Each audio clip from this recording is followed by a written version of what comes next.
Apart from just reading, reading and writing are two different ball games altogether. So once you've gone through the material, as I said, go through previous year papers, start writing. Starting writing is very important. Just don't wait ki, acha, I'm still not good enough. Once you've completed the syllabus, try to look at question papers and just start writing, and you'll gradually get better.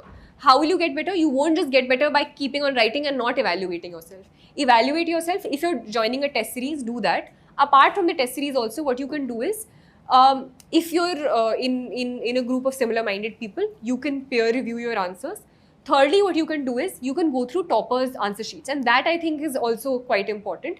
Sometimes you don't know what's going wrong, and how can you figure out what you're not going wrong is when you look at people who've got good marks. And say, for example, 4 people have got really good marks in ethics. You can look at all 4 of their answer copies and see what works out for you best. There is something that they must have probably done better. So even if you can take 2 things and try to make them your own, try to incorporate them in your answer writing, over a period of time, I think it will get better.